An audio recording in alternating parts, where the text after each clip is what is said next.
ಇಂದಿನ ವಿಶೇಷ ಕಾರ್ಯಕ್ರಮಕ್ಕೆ ಸ್ವಾಗತ. ನಾನು ನಿಮ್ಮ ಮಂದಾರ ರಾಜೇಶ್. ಪ್ರತಿಯೊಂದು ದಿನ ನಾವು ವಿಶೇಷ ಕಾರ್ಯಕ್ರಮಗಳನ್ನು ಹಮ್ಮಿಕೊಳ್ತಾ ಇದ್ದು, ಇಂದಿನ ವಿಶೇಷ ಕಾರ್ಯಕ್ರಮದಲ್ಲಿ ವಿದ್ವಾನ್ ಡಾಕ್ಟರ್ ಬಂದಗದ್ದೆ ನಾಗರಾಜ ಅವರು ನಮ್ಮ ಜೊತೆ ಸೇರಿಕೊಂಡಿದ್ದಾರೆ. ಪಂಚಮಹಾಕಾವ್ಯಗಳ ಕರ್ತರು, ನಾಟಕ ರಚನೆಕಾರರು, ರೂಪಕ ರಚನೆಕಾರರಾಗಿ ಬಹಳಷ್ಟು ಕೆಲಸಗಳನ್ನು ಮಾಡಿದಂಥ, ಸುಮಾರು 50ಕ್ಕೂ ಹೆಚ್ಚು ಪುಸ್ತಕಗಳನ್ನು ಬರೆದಂಥ ಶ್ರೀಯುತರು ಫ್ಲೋರಿಡಾ ಯೂನಿವರ್ಸಿಟಿಯಿಂದ ಪಂಚಮಹಾಕಾವ್ಯ ರಚನೆಗಾಗಿ ಗೌರವ ಡಾಕ್ಟರೇಟನ್ನು ಪಡ್ಕೊಂಡವರು. ಬನ್ನಿ ಅವರನ್ನು ಸ್ವಾಗತಿಸೋಣ. ಅವರು ನಮ್ಮ ಸ್ಟುಡಿಯೋದಲ್ಲಿದ್ದಾರೆ. ಪ್ರೀತಿಯಿಂದ ಅವರನ್ನು ಸ್ವಾಗತ ಮಾಡೋಣ. ಸರ್, ಕಾರ್ಯಕ್ರಮಕ್ಕೆ ತಮಗೆ ಸ್ವಾಗತ. ನಮಸ್ಕಾರ. ತಮ್ಮ ಬಗ್ಗೆ ಬಹಳ ವಿಚಾರಗಳನ್ನು ಕೇಳಿದ್ದೀವಿ ಸರ್. ಎಲ್ಲೋ ಒಂದು ಕಡೆ ಪ್ರಚಾರವನ್ನು ಬಯಸದೆ, ತಾನೂ ಆಯಿತು, ತನ್ನ ಕೆಲಸವೂ ಆಯಿತು, ತನ್ನ ತೃಪ್ತಿಗಾಗಿ ಪುಸ್ತಕಗಳನ್ನು ಬರೀತೇನೆ ಹೇಳತಕ್ಕಂಥ ರೀತಿಯಲ್ಲಿ ಸಮಾಜದಲ್ಲಿ ಹಲವೊಂದು ಬಾರಿ ಹೆಸರನ್ನೇ ಆಶಿಸಿಕೊಂಡು ಕೆಲಸ ಮಾಡ್ತಾ ಇರುವಂಥ ಈ ಸಮಾಜದ ಮಧ್ಯೆ ತಾವು ಇಷ್ಟೊಂದು ದೊಡ್ಡ ಕೆಲಸವನ್ನು ಮಾಡಿದರೂ ಎಲ್ಲೂ ಪ್ರಚಾರವನ್ನು ಬಯಸಲಿಲ್ಲ. ನಮಗೊಂದು ಕುತೂಹಲ ಇದೆ ಸರ್. ತಮ್ಮ ಬಾಲ್ಯ, ತಮ್ಮ ವಿದ್ಯಾಭ್ಯಾಸದ ಬಗ್ಗೆ ಸಂಕ್ಷಿಪ್ತವಾಗಿ ವೀಕ್ಷಕರಿಗೆ ವಿವರವನ್ನು ನೀಡಿ, ನಂತರ ನಾವು ತಮ್ಮ ಈ ಪುಸ್ತಕದ ಕಡೆ ಗಮನ ಹರಿಸೋಣ ಅಂತ ಹೇಳಿ ಸರ್. ತಮ್ಮ ಬಾಲ್ಯ, ವಿದ್ಯಾಭ್ಯಾಸ, ವೃತ್ತಿ, ಇದರ ಬಗ್ಗೆ ಸಂಕ್ಷಿಪ್ತವಾಗಿ ಪ್ಲೀಸ್. ಎಲ್ಲರಿಗೂ ನಮಸ್ಕಾರ. ನನ್ನ ಬಾಲ್ಯ ಇಲ್ಲಿ ಬಂದಗದ್ದೆ ಅಂತೇಳಿ, ಅದು ಶಿವಮೊಗ್ಗ ಜಿಲ್ಲೆಯ ಸಾಗರ ತಾಲೂಕಿನ ಕೆಳದಿ ಗ್ರಾಮದ ಹತ್ತಿರ ಇರ್ತಕ್ಕಂಥ ಒಂದು ಹಳ್ಳಿ. ಸರಿ. ಅಲ್ಲಿ ನಮ್ಮ ತಂದೆ ನಮ್ಮನ್ನು ಈ ಭೂಮಿಗೆ ಇಳಿಸಿದ್ದಾರೆ. ತಂದೆ ತಾಯಿ. ತಂದೆ ದೊಡ್ಡ ವಿದ್ವಾಂಸರು.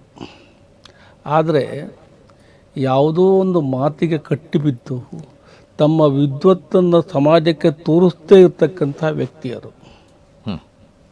ಮಕ್ಕಳನ್ನು ಅಡುಗೆ ಮಾಡಿ ಜೀವನ ಮಾಡ್ತಾರೆ. ಇವತ್ತು ಆಕಸ್ಮಿಕವಾಗಿ ತಂದೆಯವರು ಇದ್ದಿದ್ದರೆ, ಅವರು ಬೆಳಕಿಗೆ ಬಂದಿದ್ದರೆ, ಅವರು ಕರ್ನಾಟಕದ ಮಟ್ಟದಲ್ಲಿ ವಿದ್ವಾಂಸರು ಅಂತ ಹೇಳುವಂಥದ್ದು ಪರಿಗಣಿತವಾಗ್ತಿತ್ತು. ಆದರೆ ಯಾವುದೋ ಒಂದು ಕೆಟ್ಟ ಸಂದರ್ಭದಲ್ಲಿ, ಯಾವುದೋ ಮಾತುಗಳ ಮಧ್ಯಕ್ಕೆ ಅಣ್ಣಂದರಿಗೆ ಎಲ್ಲವನ್ನೂ ಬಿಟ್ಟುಕೊಟ್ಟು ತಾವು ಪ್ರತ್ಯೇಕವಾಗಿರ್ತಕ್ಕಂಥವ್ರು. ತಮ್ಮ ಬಾಲ್ಯ ವಿದ್ಯಾಭ್ಯಾಸ ಎಲ್ಲ ಅಲ್ಲೇ ನಡೀತು ಸಾಗರ? ಅಲ್ಲಿ ಬಾಲ್ಯದ ವಿದ್ಯಾಭ್ಯಾಸ ಅಲ್ಲಿ ನಡೀತು. ಹೈಸ್ಕೂಲ್ವರೆಗೆ ಅಲ್ಲಿವರೆಗೆ ಆಯಿತು. ಆನಂತರ ಇಡಗುಂಜಿ, ಉತ್ತರ ಕನ್ನಡದಲ್ಲಿ ಹುಚ್ಚನ್ ನಾರಾಯಣ ಶಾಸ್ತ್ರಿಗಳ ಸಮಕ್ಷಮದಲ್ಲಿ ನನ್ನ ವಿದ್ಯಾಭ್ಯಾಸ ಮುಂದುವರಿಯಿತು. ಅಲ್ಲಿ ಸಂಸ್ಕೃತವನ್ನು ನಾನು ಕಲಿಯಲಿಕ್ಕೆ ಆರಂಭ ಮಾಡಿದ್ದೆ ಅಲ್ಲಿ. ವೇದ, ಸಂಸ್ಕೃತ ಮತ್ತು ಇನ್ನೂ ಕೆಲವು. ಸರಿ. ಈ ನನ್ನ ಈ ಆ್ಯಕ್ಟಿವಿಟಿಗೆ ಎಲ್ಲ ಮೂಲ ಕಾರಣವಾಗಿರ್ತಕ್ಕಂಥದ್ದು ಇಡಗುಂಜಿ. ಅಲ್ಲಿಂದ ನನಗೆ ಸಾಹಿತ್ಯದಲ್ಲಿ ಆಸಕ್ತಿ ಬಂತು, ಸಂಸ್ಕೃತದಲ್ಲಿ ಆಸಕ್ತಿ ಬಂತು, ಹಾಗೆ ಯಕ್ಷಗಾನದಲ್ಲಿ ಆಸಕ್ತಿ ಬಂತು, ಪ್ರವಚನದಲ್ಲಿ ಆಸಕ್ತಿ ಬಂತು, ನಾಟಕವನ್ನು ಬರೆಯೋದರಲ್ಲಿ ಮತ್ತು ಆಡೋದರಲ್ಲಿ ಆಸಕ್ತಿ ಬಂತು, ಹರಿಕಥೆಯಲ್ಲಿ ಆಸಕ್ತಿ ಬಂತು. ಸರಿ. ಆಯಿತಾ. ಈ ಆಸಕ್ತಿಯನ್ನೆಲ್ಲ ಅಲ್ಲಿ ನಾನು ನಮ್ಮ ಶಾಸ್ತ್ರಿಗಳ ಮುಖಾಂತರವಾಗಿ, ನನ್ನ ಗುರುಗಳ ಮುಖಾಂತರವಾಗಿ ನಾನು ಅದನ್ನು ಪಡ್ಕೊಂಡೆ. ಅಲ್ಲಿ ಹೆಚ್ಚು ಕಾಲ ಇರಲಿಕ್ಕಾಗಲಿಲ್ಲ. ಸರಿ. ಹಾಗೆ ಗುರುಗಳು ಹೇಳಿದರು, ನೋಡಪ್ಪ, 20 ವರ್ಷ ಪ್ರಪಂಚ ತಿರುಗಾಡ್ಕೊಂಡು ಬಾ, ನಿನಗೆ ಮೂಲ ಮಂತ್ರಗಳನ್ನೆಲ್ಲ ಉಪದೇಶ ಮಾಡ್ತೀನಿ ಅಂತ ಬೈದೇ ಕಳಿಸಿದ್ದಾರೆ. ಸರಿ. ನಾನು ಇನ್ನೂ ಶಾಸ್ತ್ರಿಗಳ ಮುಖವನ್ನು ನೋಡೋದಿಲ್ಲ ಹೇಳುವಂಥ ಮಟ್ಟಕ್ಕೆ ಬಂದಿದ್ದೆ. ಸರಿ. ಅಷ್ಟು ಬೈದಿದ್ದಾರೆ. ಸರಿ. ಹಾಗೆ ತಿರುಗಾಡ್ತಾ ಉಡುಪಿಗೆ ಬಂದೆ. ಉಡುಪಿಗಿಂತ ಮುಂಚೆ ಸಾಗರಕ್ಕೆ ನಾನು ಹುಟ್ಟೂರಿಗೆ ಹೋದೆ. ಹುಟ್ಟೂರಿನಲ್ಲಿ ಸಂಸ್ಕೃತ ಪಾಠಶಾಲೆಯನ್ನು ಬಿಟ್ಟು ಬಂದಿದ್ದಾನೆ ಅಂತ ಹೇಳ್ಬಿಟ್ಟು ನನಗೆ ಅನೇಕ ರೀತಿಯಾಗಿರ್ತಕ್ಕಂಥ ಹೀಯಾಳಿಕೆ ಆರಂಭ ಆಯಿತು. ಹಾಗೆ ಏನು ಮಾಡೋದು ಅಂತೇಳಿ ಅಡಿಕೆ ಮಂಡಿಯಲ್ಲಿ ಲೆಕ್ಕಪತ್ರವನ್ನು ಬರಿತಾ ಇದ್ದೆ. ಹಾಗೆ ಅದೊಂದು ವರ್ಷ ಮಾಡಿಬಿಟ್ಟು ಹಾಗೆ ಅಲ್ಲಿ ಭಾಸ್ಕರ ಭಟ್ರು ಮತ್ತು ಕೆ ವಿ ಗೋವಿಂದೆ ಸೇರಿ ಸಂಸ್ಕೃತ ಪಾಠಶಾಲೆ ನಡೆಸ್ತಾಯಿದ್ರು. ಆ ಪಾಠಶಾಲೆಯಲ್ಲಿ ಸೇರಿಬಿಟ್ಟು ಅಲ್ಲಿ ವ್ಯಾಕರಣ ಇತ್ಯಾದಿಗಳನ್ನೆಲ್ಲ ಕಲಿತೆ. ಸರಿ.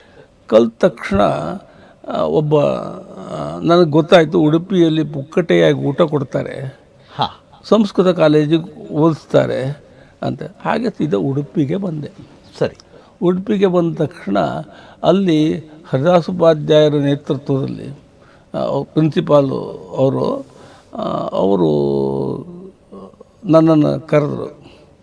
ಅಲ್ಲಿ ಕರೆದು ಸೇರಿಸಿದ್ದೆಲ್ಲ ಭಾಳ ವಿಚಿತ್ರವಾಗಿ ಉಂಟು, ಅದನ್ನೆಲ್ಲ ಹೇಳಲಿಕ್ಕಾಗೋದಿಲ್ಲ. ಹೌದು, ಆಯ್ತಲ್ಲ. ಹಾಗೆ ಅಲ್ಲಿ ನನಗೆ ಹಿತೋಪದೇಶವಾಗಿರ್ತಕ್ಕಂಥ ಒಂದು ಅಭ್ಯುದಯ ಆಯಿತು. ಹಾಂ. ಅಲ್ಲಿ ನಾನು ವಿದ್ವತ್ ಮಾಡಿದೆ. ಆಲ್ ಇಂಡಿಯಾ ಲೆವೆಲ್ನಲ್ಲಿ ಕೂಡ ನನಗೆ ಒಂದು ಹೆಸರು ಬಂತು. ಸರಿ. ಕಾಲೇಜಿಗೂ ಬಂತು, ಕರ್ನಾಟಕಕ್ಕೂ ಬಂತು. ಆಯ್ತಲ್ಲ. ಆ ನಂತರ ಅಲ್ಲಿಂದ ವಿದ್ವತ್ ಆದ ತಕ್ಷಣ ಗಣಪತಿ ಜೂನಿಯರ್ ಕಾಲೇಜ್ ಇಲ್ಲಿ ಮಂಗಳೂರು. ಸಾಮಾನ್ಯ ಯಾವ ವರ್ಷದಲ್ಲಿ ಸರ್ ಇದು? 1977ನೇ ಇಸ್ವಿಯಲ್ಲಿ ನಾನು ಗಣಪತಿ ಜೂನಿಯರ್ ಕಾಲೇಜಿಗೆ ಬಂದದ್ದು. 1969ನೇ ಇಸ್ವಿಯಲ್ಲಿ ಉಡುಪಿಗೆ ಬಂದದ್ದು. ಓಕೆ. ಅಂದರೆ 1977ನೇ ಇಸ್ವಿ ತಾವು ಮಂಗಳೂರಿಗೆ ಬಂದಿರಿ ಅಂತ ನಾವು ಹೇಳ್ಬೋದು. ಮಂಗಳೂರಿಗೆ ಬಂದು ಸರ್, ನನಗಿರತಕ್ಕಂಥ ಕುತೂಹಲ, ಒಬ್ಬ ಮಾಧ್ಯಮ ನಿರೂಪಕನಾಗಿ ನನಗಿವತ್ತೊಂದು ಅವಿಸ್ಮರಣೀಯ ದಿವಸ. ಯಾಕಂದರೆ ಬಂದಗದ್ದೆ ನಾಗರಾಜ ಹೇಳುವವರನ್ನು ನಾನು ಸಂದರ್ಶನ ಮಾಡತಕ್ಕಂಥ ಸದಾವಕಾಶ ನನಗೆ ಬಂದಿದೆ. ಜೊತೆಗೆ ನಮ್ಮದೇ ವ್ಯಾಪ್ತಿಯಲ್ಲಿ ನಿರೂಪಣೆ ಮಾಡುವುದು ಅಥವಾ ಹೇಳುವುದು ಅಂತ ಇದ್ದರೆ ನಾನು ಇದನ್ನು ನಿರೀಕ್ಷೆ ಮಾಡಿರಲಿಲ್ಲ. ಯಾಕೆಂತಂದರೆ ತಮ್ಮ ಪರಿಚಯ ಆಗಿದ್ದೇ ಆಕಸ್ಮಿಕ. ಅಲ್ಲಿಂದ ಮುಂದೆ ತಾವು ಇಷ್ಟೆಲ್ಲ ಸಾಧನೆ ಮಾಡಿದ್ದೀರಿ ಅಂತ ಗೊತ್ತಾದಾಗ ಎಲ್ಲ ಒಂದು ಕಡೆ ಸಂತೋಷಪಟ್ಟೆ. ಆದರೆ ಇವತ್ತು ನಿರೂಪಕನಾಗಿ ನನಗೆ ಧನ್ಯತಾ ಭಾವ ಇದೆ. ಯಾಕೆ ಅಂತಂದರೆ ಒಬ್ಬ ಯೋಗ್ಯ ಹಿರಿಯರನ್ನು, ಒಬ್ಬರು ಸಾಧಕರನ್ನು ಅಭಿಮತ ವಾಹಿನಿಯ ಸ್ಟುಡಿಯೋದಲ್ಲಿ ಕರೆಸಿ ನಾನು ಸಂದರ್ಶನ ಮಾಡ್ತಾ ಇದ್ದೇನೆ ಅನ್ನೋ ಸಂತೋಷದ ಜೊತೆಗೆ ಹೆಮ್ಮೆ ಹಾಗೂ ಧನ್ಯತಾ ಭಾವ. ಮತ್ತು ನನ್ನ ನಿರೂಪಣಾ ಅವಧಿ ಬಹಳಷ್ಟು ಸುದೀರ್ಘ ವರ್ಷಗಳಿಂದ ನಾನು ನಿರೂಪಣೆಯನ್ನು ಮಾಡ್ಕೊಂಡು ಬರ್ತಾ ಇದ್ದೀನಿ. ಇವತ್ತು ವಿಶೇಷ ದಿವಸ ನನಗೆ ಅಂತ ಭಾವಿಸ್ತೇನೆ. ಯಾಕೆಂತಂದರೆ ಹಲವಾರು ಡಿಬೇಟ್ಗಳು ಅಥವಾ ನಿರೂಪಣೆಯನ್ನು ಮಾಡಿದ ನನಗೆ ಇವತ್ತು ಏನೋ ಒಂದು ವಿಶೇಷತೆ ಕಾಣ್ತಾ ಇದೆ. ಪಂಚಮಹಾಕಾವ್ಯ ನನ್ನ ಮುಂದೆ ಇಟ್ಕೊಂಡಿದ್ದೀನಿ. ತಾವು ವೃತ್ತಿ ಜೊತೆ 1977ರಿಂದಲೇ ಇದನ್ನು ಆರಂಭಿಸಿದ್ದೀರಾ ಹೇಗೆ? ಇಲ್ಲ, ಮೊದಲು ನನ್ನ ಮನೆ, ಸರಿ, ನನ್ನ ಉದ್ಯೋಗ, ಅದನ್ನು ಉದ್ಯೋಗ ಗಟ್ಟಿ ಮಾಡಿಕೊಳ್ಬೇಕು. ಉದ್ಯೋಗ ಗಟ್ಟಿ ಮಾಡಿಕೊಳ್ಳೋದ್ರ ಮುಖಾಂತರ ಮನೆಯನ್ನು ಗಟ್ಟಿ ಮಾಡಬೇಕು ಅಂತ ಹೇಳಿ ನಾನು ಉದ್ಯೋಗದ ಕಡೆಗೆ ಕಂಪ್ಲೀಟಾಗಿ ನಾನು ಗಮನ ಹರಿಸಿ ಮತ್ತು ಮನೆ ಒಂದು ಹೊಸ ನನ್ನ ಸ್ವಂತ ಮನೆ ಮಾಡಬೇಕು ಮಕ್ಕಳಿಗೆ, ನನ್ನ ಹೆಂಡತಿಗೆ ಅಂತ ಹೇಳಿಬಿಟ್ಟು ಮೊದಲು ಮನೆ ಮಾಡೋದ್ರ ಕಡೆಗೆ ಆಲೋಚನೆ ಮಾಡಿದೆ. ಸರಿ.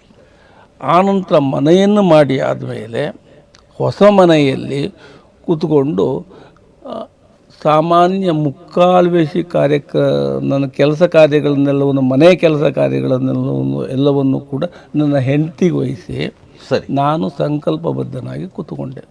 ಸಾಮಾನ್ಯ ಯಾವ ವರ್ಷದಲ್ಲಿ?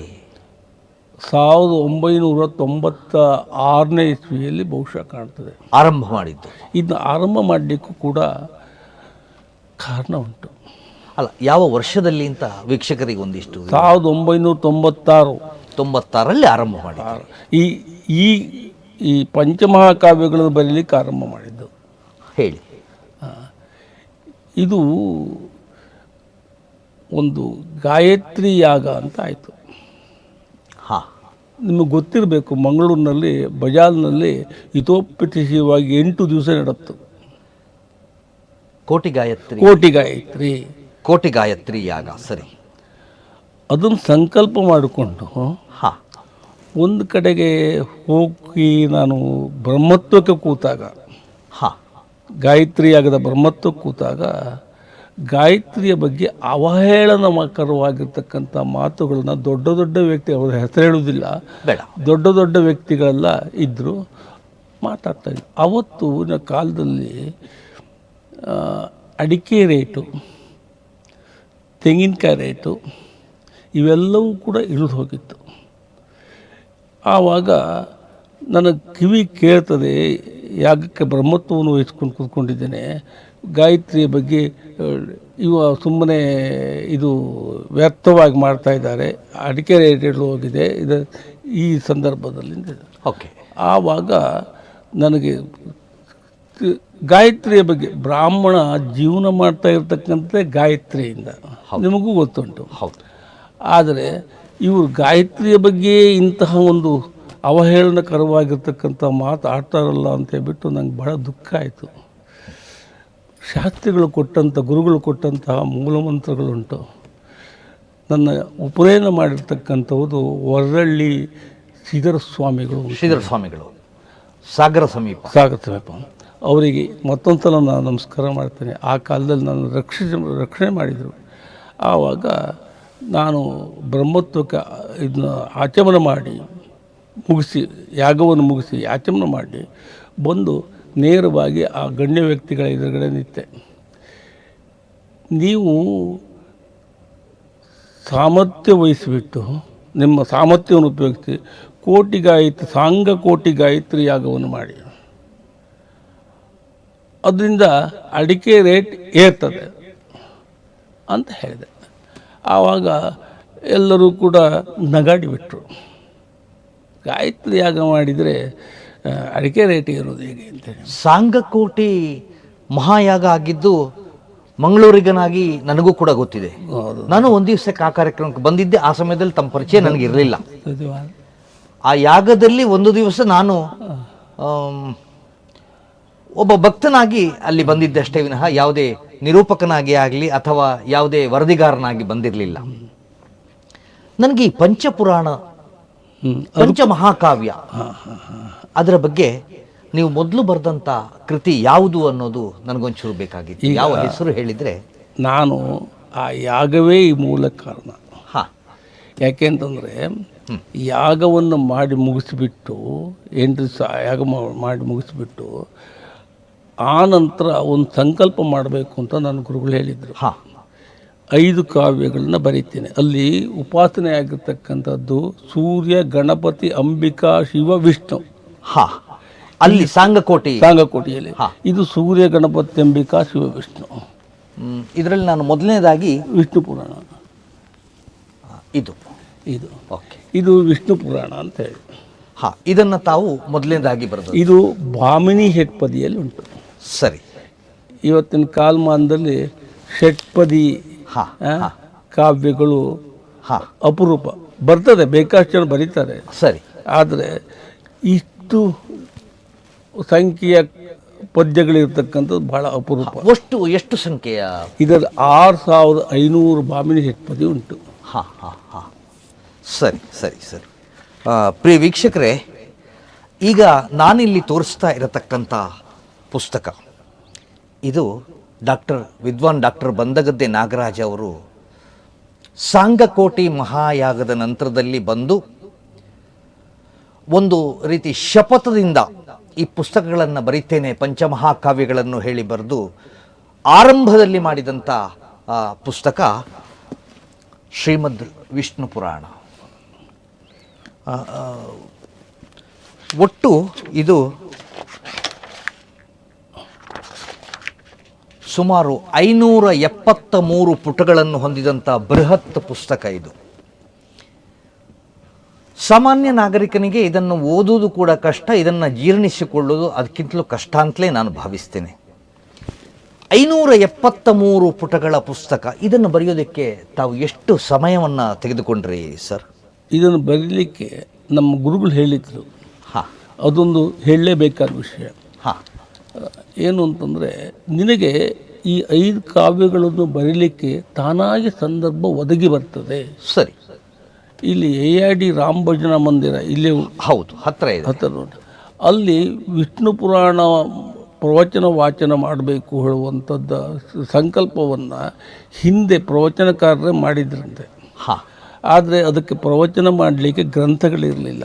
ಸರಿ. ಹಾಗೆ AIDಯ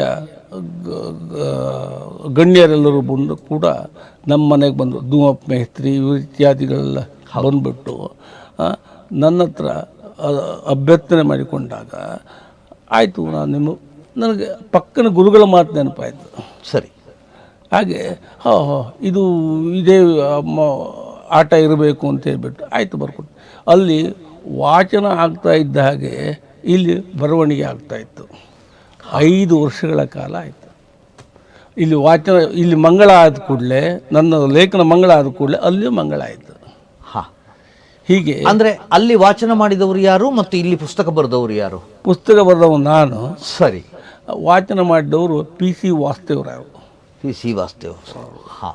ಆ ನಂತರ ಸರ್ಪಂಗಳ ಈಶ್ವರ ಭಟ್ರು. ಹಾಂ. ಸರಿ ಸರಿ ಸರಿ.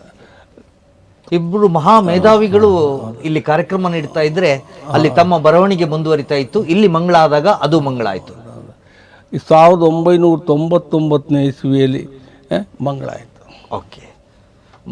ನಾನು ತಮ್ಮ 2ನೇ ಮಹಾಕಾವ್ಯದ ಬಗ್ಗೆ ಬರ್ತಾ ಇದ್ದೀನಿ. ಇದು ಗಣೇಶ ಪುರಾಣ. ಗಣೇಶ ಪುರಾಣ ಹೇಳುವಂಥದ್ದು. ಸರಿ. ಇದು ಬರೆದಿರ್ತಕ್ಕಂಥದ್ದು ನನ್ನ ಗುರುಗಳು ಹೇಳಿದರು, ನಿನಗೆ ಸಾಮಾನ್ಯ ಹಾಗೇ ನಿನಗೆ ಪ್ರೇರಣೆ ಬರ್ತದೆ, ಹೋಗು ನೀನು ಸುಮ್ಮನೆ. ಸರಿ. ಆ ಪ್ರೇರಣೆ ಬಗ್ಗೆ ಒಂದು ಸಲ ಹಟ್ಟಿ ಅಂಗಡಿಗೆ ಹೋಗಿದ್ದೆ. ಹಾಂ. ಹಟ್ಟಿ ಕುಂದಾಪುರ ರಾಮಚಂದ್ರ ಭಟ್ರು ಇದ್ದಾರಲ್ಲ, ಹಾಂ, ಅಲ್ಲಿಗೆ ಹೋದಾಗ ನಾಗರಾಜರೇ ಇದು ಗಣೇಶ ಪುರಾಣ ಒಂದು ಬರಿಬೋದಲ್ಲ ಅಂತೇಳಿ ಹೇಳಿದರು. ಹಾಂ ಹಾಂ. ಹಾಗೆ ಆಯಿತು ಅಂತ ಹೇಳಿಬಿಟ್ಟು ಗಣೇಶ ಪುರಾಣ ಬರೆದೆ. ಅವಕ್ಕೆ ಸ್ವಲ್ಪ ಪ್ರಿಂಟ್ ಮಾಡಲಿಕ್ಕೂ ಅವ್ರು ಸಹಾಯ ಮಾಡಿದರು. ಹಾಗೆ ಇದರಲ್ಲಿ 7400 ವಾರ್ಧಕ ಷಟ್ಪದಿ ಉಂಟು. ಭಾಮಿನಿ ಷಟ್ಪದಿ ಅದಾಯಿತು. ಭಾಮಿನಿ ಷಟ್ಪದಿಯಲ್ಲಿ ಶ್ರೀಮದ್ ವಿಷ್ಣು ಪುರಾಣ ಇದ್ದರೆ ಶ್ರೀ ಗಣೇಶ ಪುರಾಣ ವಾರ್ಧಕ ಷಟ್ಪದಿ. ಹಾಂ. ಒಟ್ಟು 7400. 7400 ಪ್ರಿಯ ವೀಕ್ಷಕರೇ, ತಾವು ಗಮನಿಸ್ತಾ ಇದ್ದೀರಿ. ಗಣೇಶ ಪುರಾಣ ಪಂಚಮಹಾಕಾವ್ಯಗಳಲ್ಲಿ 2ನೇ ಮಹಾಕಾವ್ಯ ಬಂದಗದ್ದೆ ನಾಗರಾಜ ಅವರು ಬರೆದಿದ್ದು ಗಣೇಶ ಪುರಾಣ. ಇದು ಒಟ್ಟು 600 ಜಾಸ್ತಿ ಉಂಟು. ಬಹಳ ಖುಷಿ ಅನ್ನಿಸ್ತಾ ಇದೆ. ಎಲ್ಲೋ ಒಂದು ಕಡೆ ತುಂಬ ಸಂತೋಷ ಆಗ್ತಾ ಇದೆ. ಒಟ್ಟು 642 ಪುಟಗಳನ್ನು ಹೊಂದಿದಂಥ ಈ ಬೃಹತ್ ಗ್ರಂಥ ತಮ್ಮ ಮುಂದೆ ಇಡ್ತಾ ಇದ್ದೀನಿ. ನಿರೂಪಕನಾಗಿ ನಾನು ಮಂದಾರ ರಾಜೇಶ್. ಗಣೇಶ ಪುರಾಣ ಹೇಳತಕ್ಕಂಥದ್ದು ಬಂದಗದ್ದೆ ನಾಗರಾಜ ಅವರು ಬರೆದಂಥ 2ನೇ ಮಹಾಕಾವ್ಯ. ಹೇಳಿ ಸ್ವಾಮಿ, ಮುಂದುವರಿಸಿ ಗಣೇಶ ಪುರಾಣದ ಬಗ್ಗೆ. ಗಣೇಶ ಪುರಾಣದ ಬಗ್ಗೆ ಹಟ್ಟಿ ಅಂಗಡಿಯಲ್ಲಿ ಸಂಕಲ್ಪ ಆಯಿತು. ಹಾಂ. ಆದ ತಕ್ಷಣ ಮನೆಗೆ ಬಂದು ಆಲೋಚನೆ ಮಾಡಿಬಿಟ್ಟು, ಇದು ಸಂಸ್ಕೃತದಲ್ಲಿ ಉಂಟದು ಗಣೇಶ ಪುರಾಣ, ಆದರೆ ಅದನ್ನು ಓದಿದವಾಗ ಎಷ್ಟೋ ನ್ಯೂನತೆಗಳು ಕಾಣ್ತವೆ. ಅಲ್ಲಿ ಬೇಕಾದ್ದು, ಅದಕ್ಕೆ ಸೇರಿಸ್ಬೇಕಾದ್ದು, ಬಿಡಬೇಕಾದ್ದು ಎಲ್ಲ. ಮತ್ತು ಗಣೇಶ ಗೀತೆ ಹೇಳುವಂಥದ್ದು ಬಹಳ ಪ್ರಪಂಚದಲ್ಲಿ ಅದ್ಭುತವಾಗಿರ್ತಕ್ಕಂಥ ಗೀತೆ. ಪ್ರಪಂಚದಲ್ಲಿ ಅಂತ ಹೇಳ್ತೇನೆ, ವಿಶ್ವದಲ್ಲಿ, ಪ್ರಪಂಚದಲ್ಲಿ ಅದ್ಭುತವಾದ ಗೀತೆ. ಅದು ಭಗವದ್ಗೀತೆಗೆ ಸಮಾನವಾಗಿರ್ತಕ್ಕಂಥದ್ದು. ಹಾಗಾಗಿ ಅದು ಇರತಕ್ಕಂತಹ ಈ ಗ್ರಂಥವನ್ನು ಮಾಡಬೇಕು. ಮತ್ತು ಗಣೇಶನ ಅವತಾರಗಳುಂಟು, ಅವತಾರಗಳನ್ನು ಬಿಡಿಸಿಕೊಡಬೇಕು. ಇವತ್ತಿನ ಪ್ರಪಂಚಕ್ಕೆ ಬೇಕಾಗಿರ್ತಕ್ಕಂಥದ್ದು ಹೇಳುವಂಥದ್ದೆಲ್ಲ ಗಮನಕ್ಕೆ ತಂದುಕೊಂಡು ಮನೆಯಲ್ಲಿ ಬರೀಲಿಕ್ಕೆ ಶುರು ಮಾಡಿದೆ. ದೇವ್ರ ಶ್ರೀ ಗಣೇಶನ ಆಶೀರ್ವಾದ. ಎಷ್ಟು ಸಮಯ? 642 ಪುಟಗಳನ್ನು ಬರೀಲಿಕ್ಕೆ ತಾವು ಎಷ್ಟು ಸಮಯ ತೆಗೆದುಕೊಂಡ್ರಿ ನಂತರದಲ್ಲಿ? 3 ವರ್ಷ. 3 ವರ್ಷಗಳ ಕಾಲ. ಆ ಪ್ರಥಮ ಪುಸ್ತಕ ಬರೀಲಿಕ್ಕೆ ತಾವು 5 ವರ್ಷ ತೆಗೆದುಕೊಂಡ್ರಿ. ಅದು ವಾಚನ ಪ್ರವಚನ ಆಗಿದ್ದಕ್ಕೆ ನಾನು ಪ್ರತಿ ವಾರಕ್ಕೆ ಬೇಕಾದಷ್ಟು ಬರ್ಕೊಡ್ತಿದ್ದೆ.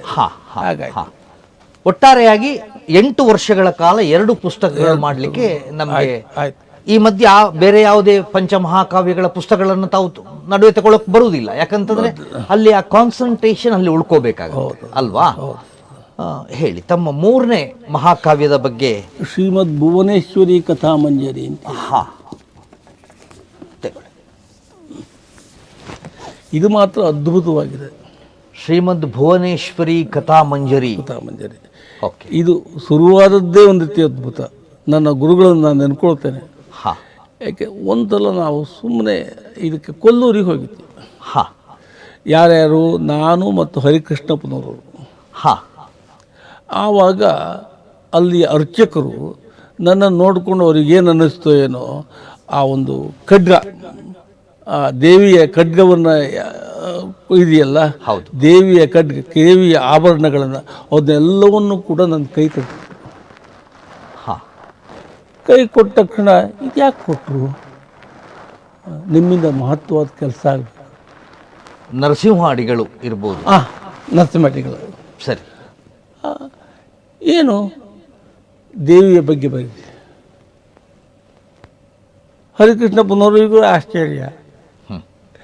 ಹಾಗೆ ನನ್ನ ಮಾಸ್ಟ್ರೆ ಅಂತ ಕರೀತಾರೆ. ಮಾಸ್ಟ್ರೆ ಬಿಡಬೇಡಿ, ಬರೀರಿ.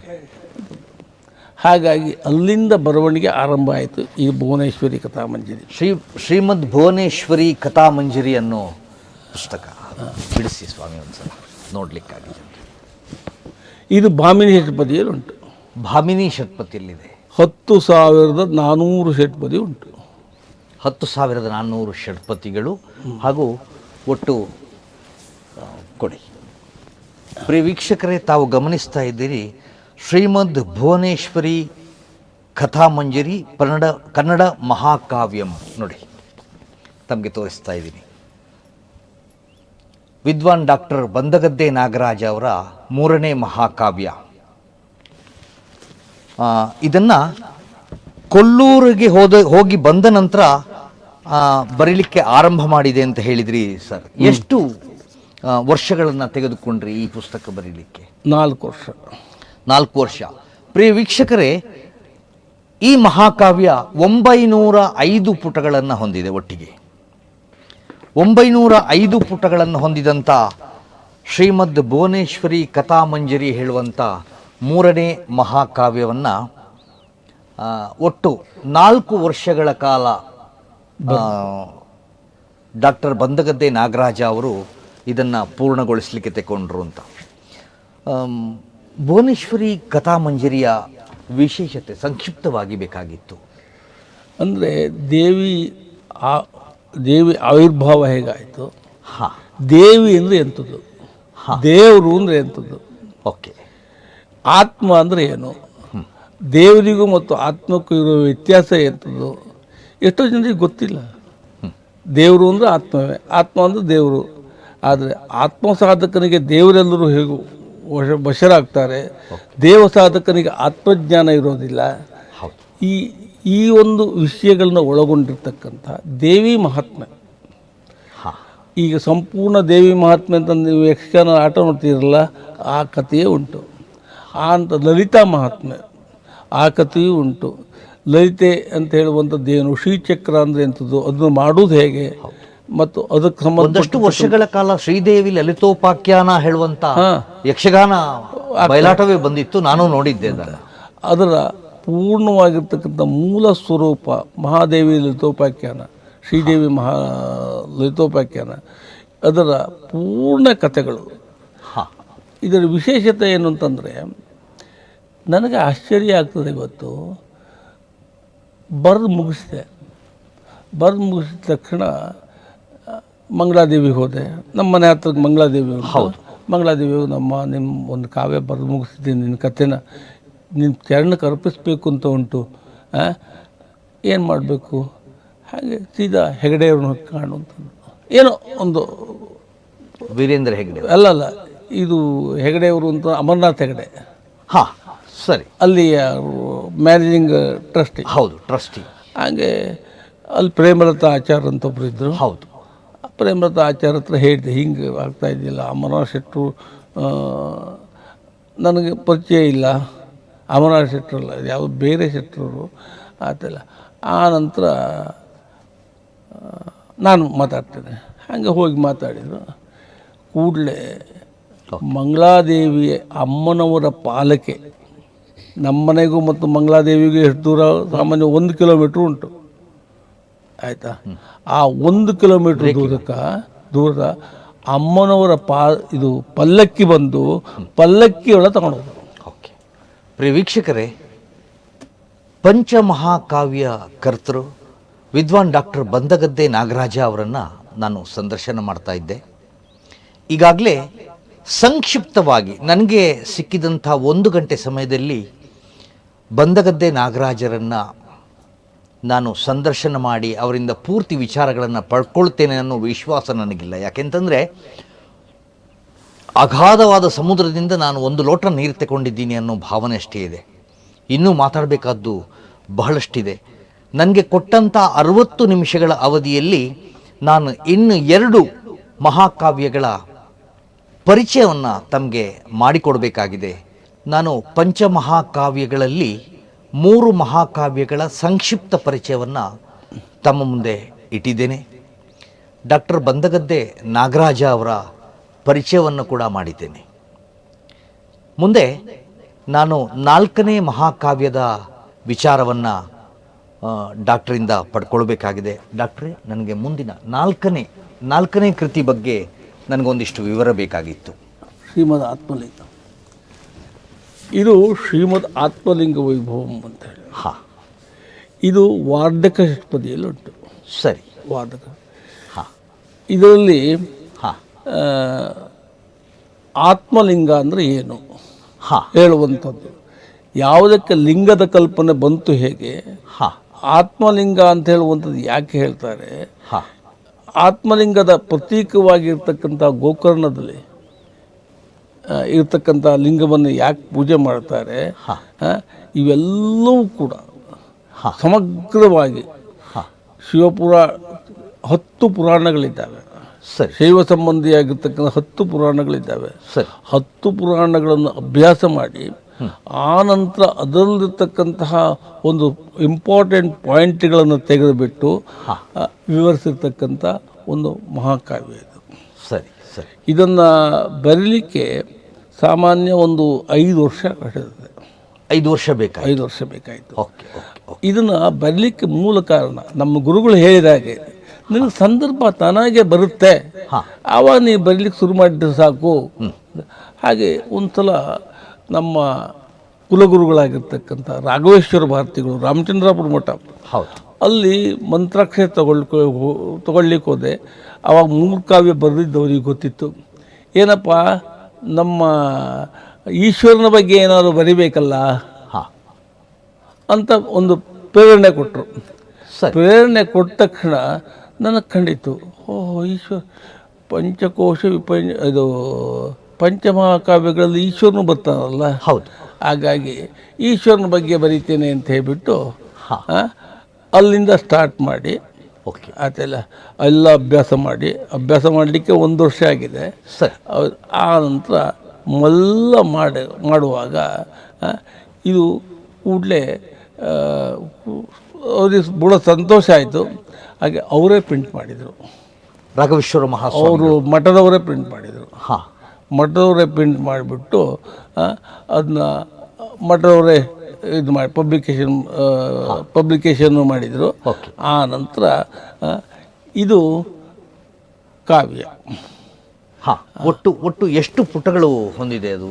ಎಷ್ಟು ಪುಟಗಳು ಅಂತಂದರೆ ನಾನು ನೋಡಬೇಕಷ್ಟೆ.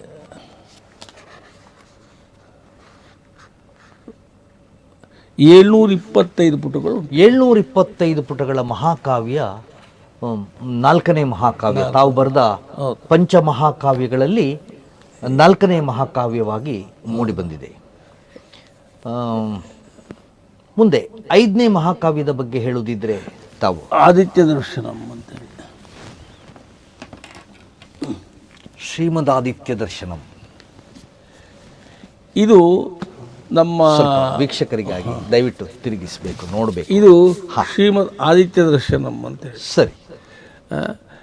ಇದನ್ನು ಬರೀಲಿಕ್ಕೂ ಕೂಡ ಮೂಲ ಕಾರಣ ಗಾಯತ್ರಿ ಮಹಾಯಾಗವೇ.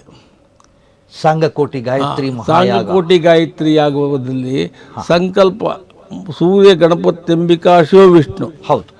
ಆದರೆ ವಿಷ್ಣು ಇಂದ ಆರಂಭಿಸಿಬಿಟ್ಟು ಇನ್ನು ಶಿವ ಮುಗಿದ ಮೇಲೆ ನಮ್ಮ ಈ ಸೂರ್ಯ ಮಾತ್ರ ಬಾಕಿ ಉಳಿದ. ಹೌದು. ಹಾಗಾಗಿ ನಾನೇ ಒಂದು ಆಲೋಚನೆ ಮಾಡಿ, ಮತ್ತು ನನ್ನ ಗುರುಗಳು ಬಹಳಷ್ಟು ಹೇಳಿದರು ನನಗೆ. ಹಿಂದಿನ ಕಥೆಯನ್ನು ಸೂರ್ಯನಿಗೆ ಸಂಬಂಧಪಟ್ಟು ಹೇಳಿದರು, ಹಿಂದಿನ ಕಥೆಯನ್ನು ಕೂಡ ಹೇಳಿದರು, ಆ ಕಥೆಯ ಸ್ವಾರಸ್ಯವನ್ನು ಕೂಡ ಹೇಳಿದರು. ಹಾಗೆ ಆ ಸ್ವಾರಸ್ಯವನ್ನು ಕೇಳಿಬಿಟ್ಟು ಹಂಗೆ ಅದರಿಂದ ಒಂದು ಕಲ್ಪನೆ ಮಾಡಿಬಿಟ್ಟು ಒಂದು ಔಟ್ಲೈನ್ ಅಂತ ಹೇಳ್ತಾರಲ್ಲ, ಔಟ್ಲೈನ್ ಮಾಡಿಕೊಂಡು ಅಂತ ಇದು ಬರೆದಿರ್ತಕ್ಕಂಥದ್ದು. ಇದರಲ್ಲಿ ಮಾವ ಮತ್ತು ಸೊಸೆ ಮಾತಾಡೋದು ವಿಶೇಷವಾಗಿ ಉಂಟಿತು. ಹಾಗಾಗಿ ಆ ಮಾವ ಸೊಸೆ ಮಾತನಾಡುವಿಕೆಯಲ್ಲಿ ಈ ಸೂರ್ಯನ ಒಂದು ಕತೆ ಬರ್ತದೆ. ಕತೆ ಅಂದರೆ ಕತೆ ಅಲ್ಲ, ಅಲ್ಲಿ ಒಬ್ಬರು ವ್ಯಕ್ತಿಗಳು, ಒಬ್ಬರು ಜಗದೀಶ್ ಶರ್ಮಾ ಹೇಳುವಂಥವರು ಚೆನ್ನಾಗಿ ಹೇಳಿದ್ದಾರೆ. ಅದನ್ನು ಅವ್ರ ವಾಕ್ಯದಲ್ಲಿ ಓದಿ ಹೇಳಿಬಿಡ್ತಾರೆ. ಅಂದರೆ ಒಟ್ಟು ಈ ಮಹಾಕಾವ್ಯಗಳನ್ನು ಬರೀಲಿಕ್ಕೆ ತಾವು ಪಂಚಮಹಾಕಾವ್ಯಗಳನ್ನು ಬರೀಲಿಕ್ಕೆ ತಾವು ಹೇಳಿದಂತೆ ಸುಮಾರು 20 ರಿಂದ 22 ವರ್ಷಗಳ ಕಾಲ ಬೇಕಾಯಿತು. ಅದ್ಭುತ ಸಾಧನೆ ಅಂತ ನಾನು ಹೇಳಬೇಕಾಗ್ತದೆ. ಯಾಕೆಂದರೆ ಮನಸ್ಸಿನ ಇಚ್ಛಾಶಕ್ತಿ ಮತ್ತು ಶ್ರದ್ಧೆ ಹಾಗೂ ಇದನ್ನು ನಾನು ಮಾಡಲೇಬೇಕು ಎಂಬ ಒಂದು ಇರಾದೆ ಇದ್ದದ್ರಿಂದ ಮಾತ್ರ ಸಾಧ್ಯ ಅಂತ ನಾನು ಭಾವಿಸ್ತೇನೆ ಸ್ವಾಮಿ. ದೇವರು ನಡೆಸಿದ್ದು. ಮತ್ತು ಈ ಕಾವ್ಯ ಎಲ್ಲ ಬುದ್ಧಿಯಿಂದ ಬರುವುದಲ್ಲ, ಒಳಗಿನಿಂದ ಉಕ್ಕಿ ಬರಬೇಕು. ಸರಿ. ಉಕ್ಕಿ ಬರಲಿಕ್ಕೆ ಈ ಛಂದಸ್ಸು ಯುಕ್ತವಾಗಿರ್ತಕ್ಕಂಥ ಕಾವ್ಯ ಬರೀಬೇಕಾದ್ರೆ ಒಳಗಿಂದ ಉಕ್ಕಿ ಬರಬೇಕು. ಹೌದು. ಆವಾಗ ಛಂದೋದೋಷ ಬರುವುದಿಲ್ಲ. ಈಗ ಎಷ್ಟೋ ಜನ ಬರಿತಾ ಇದ್ದಾರೆ, ಅವರೆಲ್ಲರೂ ಗಣ್ಯರೇ, ಎಲ್ಲರೂ ಕೂಡ ವಿದ್ವತ್ತಿದ್ದವರೇ. ಆದರೆ ಅವರಿಗೆ ಆದಿಪ್ರಾಸ, ಅಂತ್ಯಪ್ರಾಸಗಳು ಇತ್ಯಾದಿಗಳೆಲ್ಲವೂ ಕೂಡ ಬಹಳ ತೊಂದರೆ ಕೊಡ್ತವೆ.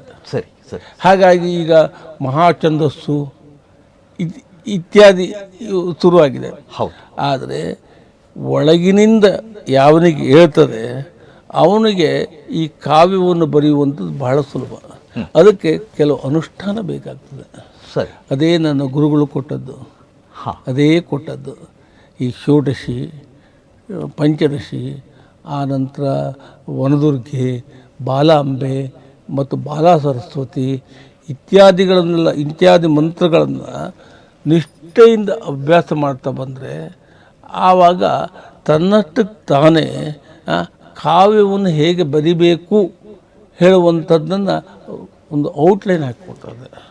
ಮತ್ತು ಆ ಶಬ್ದಗಳು, ಬೇಕಾದಂಥ ಶಬ್ದಗಳು ಆಯಾ ಕಾಲಕ್ಕೆ ಸರಿಯಾಗಿ ಸ್ಫುರಿಸ್ತಾ ಇದೆ.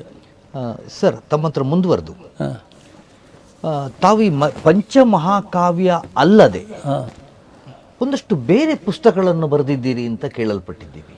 ಹೌದು. ಯಾವ್ಯಾವುದಿರ್ಬೋದು? ಯಾವ್ಯಾವ ವಿಚಾರಕ್ಕೆ ಸಂಬಂಧಿಸಿದ ಪುಸ್ತಕಗಳು ತಮ್ಮಿಂದ ಬರವಣಿಗೆ ಮಾಡಿದ್ದೀರಿ ತಾವು ಹೇಳುವಂಥದ್ದು ಒಂದಷ್ಟು ವೀಕ್ಷಕರಿಗೆ ಕೊಡ್ತೀರಾ? ನೋಡಿ, ನಾನು ಮೊದಲಾಗಿ ಮಾಡಿರ್ತಕ್ಕಂಥದ್ದು ಕನ್ನಡದ ಕವಿ ಅಲ್ಲ. ನಾನು ಕಲ್ತಿರ್ತಕ್ಕಂಥದ್ದು ಸಂಸ್ಕೃತ ಮಾತ್ರ. ಕನ್ನಡವನ್ನು ನಾನು ಹಾಗೆ ಅಭ್ಯಾಸ ಮಾಡಿಕೊಂಡು ಈ ಕನ್ನಡ ಪಂಡಿತ್ ಅಂತ ಉಂಟಲ್ಲ, ಅದನ್ನ ಹಾಗೆ ಲೀಲಾಜಾಲವ ಮಾಡಿದ್ದೇನೆ. ಆದರೆ ನಾನು ವಾಸ್ತವಿಕವಾಗಿ ಸಂಸ್ಕೃತ ಪಂಡಿತ. ಸರಿ. ಹಾಗಾಗಿ ವೇದಾಂತದಲ್ಲಿ ಒಂದು ಸಾಧನ ಸೂತ್ರಾಣಿ ಹೇಳುವಂಥ ಒಂದು ಗ್ರಂಥವನ್ನು ಬರೆದೆ. ಅಂದರೆ ಅಲ್ಲಿರ್ತಕ್ಕಂಥದ್ದು ಬ್ರಹ್ಮಸೂತ್ರಗಳಿದ್ದಾಗೆ ಸಾಧನೆಗೆ ಬೇಕಾಗಿರ್ತಕ್ಕಂಥ ಸೂತ್ರಗಳು ಯಾವ್ಯಾವುದು? ಒಬ್ಬ ಸಾಧಕ, ಸಾಮಾನ್ಯ ಮನುಷ್ಯ ಸಾಧನೆ ಮಾಡಬೇಕಾದ್ರೆ ಯಾವ ಸೂತ್ರಗಳನ್ನು ಅನುಸರಿಸಬೇಕು ಅಂತ ಹೇಳುವುದು ಕೆಲವು ನಿಲುವುಗಳು ಇರಬೇಕು ಅವನಿಗೆ. ಆ ನಿಲುವುಗಳು ಯಾವುದು? ಆ ನಿಲುವುಗಳಿದ್ದರೆ ಮಾತ್ರ ಅವನಿಗೆ ಏನಾದರೂ ಸಾಧನೆ ಮಾಡಲಿಕ್ಕಾಗತ್ತೆ. ಸರಿ. ನಿಲುವುಗಳು ಇಲ್ಲ ಅಂಥೇಳಿ ಆದಮೇಲೆ ಸಾಧನೆ ಮಾಡಲಿಕ್ಕೆ ಆಗೋದಿಲ್ಲ.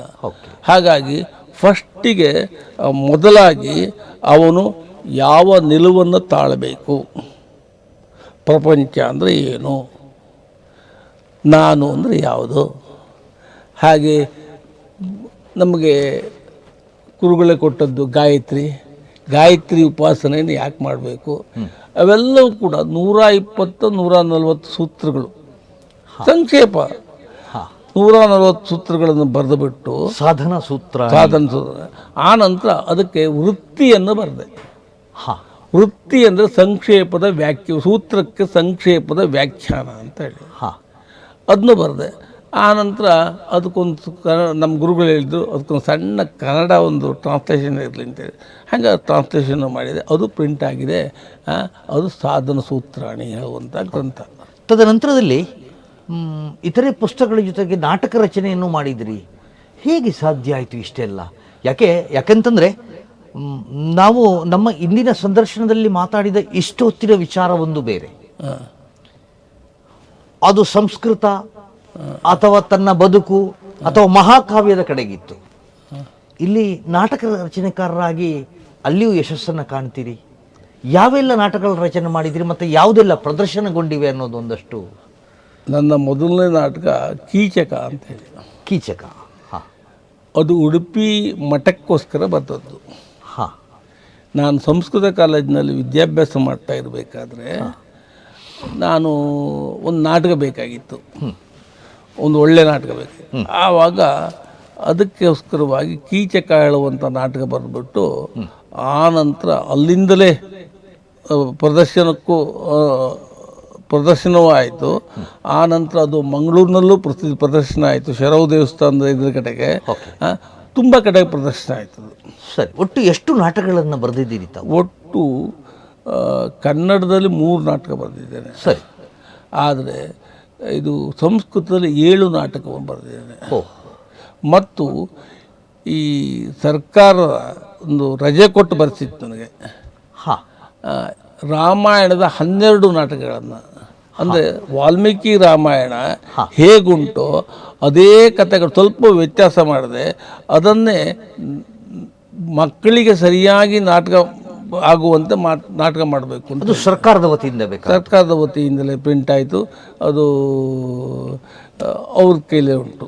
ಜೊತೆಗೆ ಇನ್ನು ರೂಪಕವನ್ನು ಮಾಡಿದ್ರಿ? ನೃತ್ಯ ರೂಪಕ ಮಾಡಿದ್ದೇನೆ. ನೃತ್ಯ ರೂಪಕ ಶಾಕುಂತಲ, ಮತ್ತು ವಿಶ್ವಾಮಿತ್ರ ಮೇನಕೆ, ಮತ್ತು ಇನ್ನು ಏನು ಮರ್ತೋಗಿದೆ ನನಗೆ. ಸರಿ, ಭಾಳ ಒಂದು ಮರ್ತೋಗಿದೆ. ಸರಿ, ತುಂಬ ವಿಚಾರಗಳನ್ನು ಮಾತಾಡಿದ್ವಿ ಸರ್. ಪ್ರಿಯ ವೀಕ್ಷಕರೇ, ನಾನಿಲ್ಲಿ ಹೇಳಬೇಕಾದ್ದೇನು ಅಂತಂದರೆ, ಪಂಚಮಹಾಕಾವ್ಯ ಪುಸ್ತಕವನ್ನಷ್ಟೇ ನನಗೆ ತೋರಿಸ್ಲಿಕ್ಕಾಯಿತು.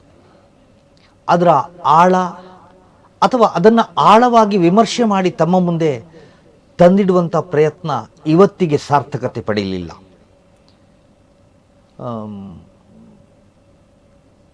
ಡಾಕ್ಟ್ರೇ, ನಾನು ತಮ್ಮ ಹತ್ರ ಒಂದು ವೀಕ್ಷಕರ ಪರವಾಗಿ ಮತ್ತು ಅಭಿಮತ ವಾಹಿನಿಯ ಪರವಾಗಿ ಒಂದು ಮನವಿ ಮಾಡಿಕೊಳ್ತಾ ಇದ್ದೀನಿ. ಮುಂದೆ ತಮಗೆ ಅವಕಾಶ ಇದ್ದರೆ ದಯವಿಟ್ಟು ಈ ಪಂಚಪುರಾಣಗಳ ಬಗ್ಗೆ ಒಂದೊಂದು ಗಂಟೆಯ ಸುಮಾರು 60 ನಿಮಿಷಗಳ ಕಾರ್ಯಕ್ರಮವನ್ನು ತಾವು ನಡೆಸಿಕೊಡ್ಬೇಕು ಅಂತ ಕೇಳ್ಕೊಳ್ತಾ ಇದ್ರಿ. ಯಾಕಂದರೆ ಸುಮಾರು 25 ಲಕ್ಷ ಜನ ವೀಕ್ಷಕರು ಅಭಿಮತ ವಾಹಿನಿ ಕಡೆ ಮುಖ ಮಾಡಿ ನಿಂತಿದ್ದಾರೆ. ಯಾಕೆಂತಂದರೆ ನಮ್ಮಿಂದ ಬರತಕ್ಕಂಥ ಕಾರ್ಯಕ್ರಮವನ್ನು ನೋಡ್ತಾ ಇದ್ದಾರೆ. ಹಾಗಾಗಿ ನಾನಿವತ್ತು ಪುಸ್ತಕದ ಮುಖಪುಟವನ್ನಷ್ಟೇ ಬಿಡಿಸಿ ನೋಡಲಿಕ್ಕಾಯ್ತು 60 ನಿಮಿಷದಲ್ಲಿ. ಪುಸ್ತಕವನ್ನು ವಿವರಣೆಯನ್ನು ತೋರಿಸ್ಲಿಕ್ಕಾಗಲಿಲ್ಲ. ವೀಕ್ಷಕರಿಗಾಗಿ ಮುಂದಿನ ಕಾರ್ಯಕ್ರಮದಲ್ಲಿ, ಮುಂದಿನ ಸಂದರ್ಶನದಲ್ಲಿ ನಾವು ಸುಮಾರು ಪಂಚಮಹಾಕಾವ್ಯ ಅಂತ ಹೇಳಿದರೆ 5 ಮಹಾಕಾವ್ಯಗಳು ಬಂತು. ಅದನ್ನು ಸರಣಿ ಕಾರ್ಯಕ್ರಮವಾಗಿ 5 ಕಂತುಗಳಲ್ಲಿ ಮಾಡಿಕೊಡ್ಬೇಕು ಅಂತ ಮಾಡ್ಬೋದು, ವಿನಂತಿ ಮಾಡಿಕೊಳ್ತಾ ಮಾಡ್ಬೋದು. ಈಗ ಇಷ್ಟು ಕಾವ್ಯಗಳನ್ನು ಬರೀಬೇಕಾದ್ರೆ ಕೆಲವು ಪರೀಕ್ಷೆಗಳು ನನಗಾಗಿದ್ದಾವೆ. ಆ ಪರೀಕ್ಷೆಗಳನ್ನು ವೀಕ್ಷಕರಿಗೆ ಹೇಳಲೇಬೇಕು. ಖಂಡಿತ ಹೇಳಿ, ಮುಕ್ತವಾಗಿ ಹೇಳ್ಬೋದಾಗಿರಬೇಕು. ಏನು ಅಂತಂದರೆ, ಈ ಆತ್ಮಲಿಂಗ ವೈಭವಂ ಬರೀಬೇಕಾದ್ರೆ ನನಗೆ ಪ್ಯಾರಲಿಸಿಸ್ ಸ್ಟ್ರೋಕ್ ಆಯಿತು. ಓಕೆ. ಯಾವುದು ಅಲ್ಲಿ ಬರ್ತಕ್ಕಂತಹ ಒಂದು ಆ, ರೂ- ದಕ್ಷಯಜ್ಞ ಹಾಂ ಅದನ್ನ ಬರಿತಾ ಇರಬೇಕಾದ್ರೆ ಹಾಂ ಟಕ್ಕ ಆಯಿತು, ಸ್ಟ್ರೋಕ್ ಆಯಿತು. ಓಕೆ ಇನ್ನು ನಾನು ಬರೀಲಿಕ್ಕೂ ಇಲ್ಲ, ಹಾಂ ಪಂಚಮಹಾಕಾವ್ಯಗಳು ಮುಗಿಲಿಕ್ಕೂ ಇಲ್ಲ ಹಾಂ ಅಂತ ಲೆಕ್ಕ ಹಾಕಿಬಿಟ್ಟು ಮನೆಯಲ್ಲಿ ಹೋಗಿಕೊಂಡು ಒಂದು ಡಾಕ್ಟ್ರಿಗೆ ತೋರಿಸಿದೆ. ಅವರು ಸ್ಟ್ರೋಕ್ ಅಂತಂದರು. ಮನೇಲಿ ಹೋಗಿ ಕೂತ್ಕೊಂಡೆ. ಆದರೆ ನನ್ನ ಅನುಷ್ಠಾನವನ್ನು ಮಾತ್ರ ಬಿಡಲಿಲ್ಲ. ಸರಿ. ಗಾಯತ್ರಿ ಅನುಷ್ಠಾನವನ್ನು ಕೂತ್ಕೊಂಡು ಹೇಗೇಗೋ ಮಾಡ್ಕೊಂಡು ಹೋದೆ ಗಾಯತ್ರಿ ಅನುಷ್ಠಾನವನ್ನು. ಅದರಿಂದಾಗಿ ನಾನು ಈಗ ನಿಮಗೆ ಸ್ಟ್ರೋಕ್ ಆಗಿತ್ತು ಅಂತ ಗೊತ್ತಾಗಲ್ಲ ಆಯ್ತಲ್ಲ. ಇವತ್ತು ಇಷ್ಟರ ಮಟ್ಟಿಗಿದ್ದೇನೆ. ಇವತ್ತು ನಮ್ಮ ವೀಕ್ಷಕರಿಗೆ ಹೇಳುವುದು ಅಷ್ಟೇ ಸರಿ, ಹೇಳಿ. ಯೋಗ್ಯವಾಗಿರ್ತಕ್ಕಂಥ ಒಂದು ಅನುಷ್ಠಾನವಿದ್ದರೆ ಯಾವ ಕಾಯಿಲೆಯನ್ನು ಕೂಡ ಮೆಟ್ಟಿ ನಿಲ್ಲಬಹುದು ಹೇಳಲಿಕ್ಕೆ ನನ್ನ ಈ ಪಂಚಮಹಾಕಾವ್ಯಗಳೇ ಉದಾಹರಣೆ. ನಾನು ಈ ಸಂದರ್ಶನದ ಮಧ್ಯೆ ಒಂದು ಅಧಿಕ ಪ್ರಸಂಗದ ಪ್ರಶ್ನೆ ಅಂತ ತಾವು ಭಾವಿಸಬಾರದು. ಇಲ್ಲ ಇಲ್ಲ ಇಲ್ಲ, ವೀಕ್ಷಕರಿಗಾಗಿ ನಾನೊಂದು ಈ ಪ್ರಶ್ನೆಯನ್ನು ಕೇಳ್ತಾ ಇದ್ದೀನಿ. ಡಾಕ್ಟ್ರೆ, ತಮ್ಮ ವಯಸ್ಸೆಷ್ಟು ಈಗ? 72 ವರ್ಷ ವಯಸ್ಸಿನಲ್ಲಿ ಇವತ್ತು ನಮ್ಮ ಸ್ಟುಡಿಯೋದಲ್ಲಿ ಬಂದು ನಮ್ಮಂತೆ ನಮ್ಮ ಜೊತೆಗೇ ಕುಳಿತು ಎಲ್ಲ ವಿಚಾರಗಳನ್ನು ಡಾಕ್ಟರ್ ಬಂದಗದ್ದೆ ನಾಗರಾಜ ಅವರು ಪಂಚಮಹಾಕಾವ್ಯ, ಒಟ್ಟು ಬೇರೆ ಬರೆದಂಥ ಪುಸ್ತಕಗಳು, ನಾಟಕಗಳು, ಆಮೇಲೆ ನೃತ್ಯ ರೂಪಕಗಳು, ಸ್ತೋತ್ರಗಳ ಬಗ್ಗೆ ನಾನು ಇನ್ನೂ 60 ನಿಮಿಷಗಳಲ್ಲಿ ಹತ್ರ ಬರಲಿಕ್ಕೇ ಆಗಿಲ್ಲ. ಸ್ತೋತ್ರಗಳ ಬಗ್ಗೆ ಒಂದಷ್ಟು ವಿಚಾರಗಳು ಬೇಕು.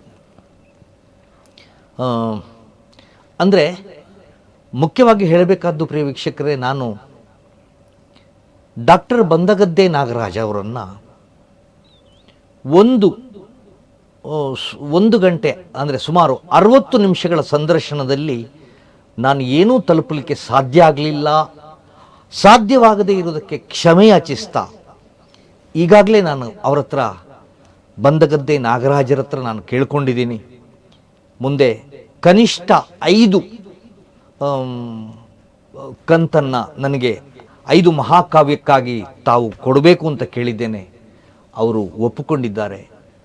ಅವರು ಈ ದೊಡ್ಡ ಮನಸ್ಸು ಮಾಡಿದ್ದಕ್ಕಾಗಿ ಅವರಿಗೆ ಅಭಿಮತ ವಾಹಿನಿ ಕಡೆಯಿಂದ ಮತ್ತು ನಿರೂಪಕನಾಗಿ ನಾನು ಮಂದಾರ ರಾಜೇಶ್ ಭಟ್ಟನ ಕಡೆಯಿಂದ ತಮಗೆ ಧನ್ಯವಾದಗಳನ್ನು ಹೇಳ್ತಾ ಇದ್ದೀನಿ. ಆದರೆ ಒಂದು ಮಾತು ಹೇಳಿ ಸರ್.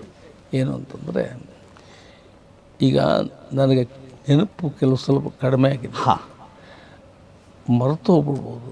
ಹಾಂ, ಮಧ್ಯಕ್ಕೆ ಸರಿಯಾಗಿ ಪ್ರಶ್ನೆ ಹಾಕಿದ್ದು ಉತ್ತರ ಬರ್ತದೆ. ಸರಿ. ಈ 5 ಗ್ರಂಥಗಳ, ಹೌದು, ನಾನು ಈಗ ಸುಬ್ರಹ್ಮಣ್ಯ ಷಟ್ಪದಿ ಅಂತ ಮಹಾನ್ ಗ್ರಂಥವನ್ನು ಬರೀತಾ ಇದ್ದೇನೆ. ಈಗ ಮಾಡ್ತಾ ಇದ್ದೇನೆ ಆಯ್ತಲ್ಲ. ಅದು 6 ಷಟ್ಪದಿಗಳಲ್ಲೂ ಬರಬೇಕು ಹೇಳುವಂಥ ಸಂಕಲ್ಪ ಉಂಟು. ಹಾಂ, ಆಯ್ತಾ. ಅದು ವಿಷ್ಣು ಭಟ್ರು ಪಾದೇಕಲ್ಲು ಇದ್ದಾರೆ, ಪಾದೇಕಲ್ಲು ವಿಷ್ಣು ಭಟ್, ಅವರು ಸೂಚನೆ ಮಾಡಿದ್ದು.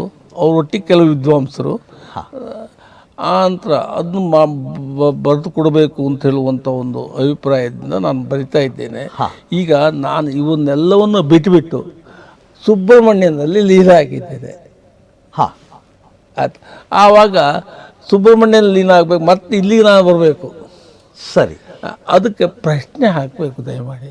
ಪ್ರಶ್ನೆ ಹಾಕಿದ್ರೆ ಬಂದಿತ್ತು ಉತ್ತರ, ಇಲ್ಲಿರೋದು ಅರ್ಧಕ್ಕೆ ನಿಂತಿತ್ತು. ಈ ಬಗ್ಗೆ ನಾನು ಕೂಡ ಪ್ರಯತ್ನ ಪಡ್ತೇನೆ.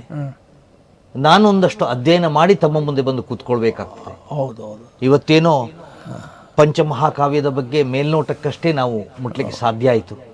ಮುಂದಿನ ದಿನಗಳಲ್ಲಿ ಎಷ್ಟರ ಮಟ್ಟಿಗೆ ನನ್ನಿಂದ ಆಗತ್ತೆ ಅಂತ ನನಗೆ ಗೊತ್ತಿಲ್ಲ. ಯಾಕಂದರೆ ಒಬ್ಬ ವರದಿಗಾರನಾಗಿ, ಒಬ್ಬ ಮಾಧ್ಯಮ ನಿರೂಪಕನಾಗಿ, ಒಬ್ಬ ಟಿ ವಿ ವರದಿಗಾರನಾಗಿ ಕೆಲಸ ಮಾಡಿದ ಅನುಭವ ಹೊಂದಿದಂಥ ನಾನು ಇಂಥ ಮಹಾಕಾವ್ಯಗಳ ಬಗ್ಗೆ ವಿಮರ್ಶೆ ಮಾಡಲಿಕ್ಕಂತೂ ಸಾಧ್ಯ ಇಲ್ಲ. ತಮ್ಮಲ್ಲಿ ಏನಾದರೂ ಕೇಳಿ ತಿಳ್ಕೊಂಡು ಅದನ್ನು ವೀಕ್ಷಕರಿಗೆ ಮುಟ್ಟಿಸಿದರೆ ಅದೇ ನನ್ನ ಧನ್ಯತಾ ಭಾವ ಅಂತ ಹೇಳ್ತಾ, ಇಲ್ಲಿವರೆಗೂ ಬಂದು ನಮ್ಮ ಜೊತೆ ಸುಮಾರು 60 ನಿಮಿಷಗಳ ಕಾಲ ತಾವು ಕಳೆದಿದ್ದೀರಿ. ಬಹಳಷ್ಟು ವಿಚಾರಗಳನ್ನು ವೀಕ್ಷಕರಿಗಾಗಿ ನೀಡಿದ್ದೀರಿ. ತಮಗೆ ಶುಭವಾಗಲಿ ಅಂತ ಹೇಳ್ತಾ ಈ ಕಾರ್ಯಕ್ರಮವನ್ನು ಮುಗಿಸ್ತಾ ಇದ್ದೀನಿ ಸರ್. ಧನ್ಯವಾದಗಳು. ನಿಮಗೂ ಹಾಗೂ ನಿಮ್ಮ ಸುತ್ತಮುತ್ತಲೂ ಇರತಕ್ಕಂಥ ಈ ಸಂಸ್ಥೆಯವರಿಗೂ ಮತ್ತು ಎಲ್ಲರಿಗೂ ಇರತಕ್ಕಂಥ ಕೆಲಸಗಾರರಿಗೂ ಕೂಡ ದೇವರು ಒಳ್ಳೇದು ಮಾಡಲಿ.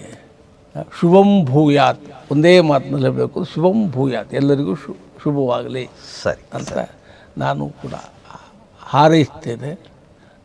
ಹಾಗೆ 72 ವರ್ಷ ಆಗಿದ್ದರಿಂದ ಆಶೀರ್ವಾದವನ್ನು ಮಾಡ್ತೇನೆ. ಖಂಡಿತ ಖಂಡಿತ ಖಂಡಿತ. ಜೊತೆಗೆ ಅದೇ ನಾನು ಹೇಳಲಿಕ್ಕೆ ಕೊರತೆ, ನೀವೇ ಹೇಳಿದ್ರಿ, ನಮ್ಮೆಲ್ಲರಿಗೂ ನಿಮ್ಮ ಆಶೀರ್ವಾದ ಇರಲಿ ಅಂತ ಮತ್ತೊಮ್ಮೆ ಬೇಡ್ತಾ ಶುಭವಾಗಲಿ ಸರ್.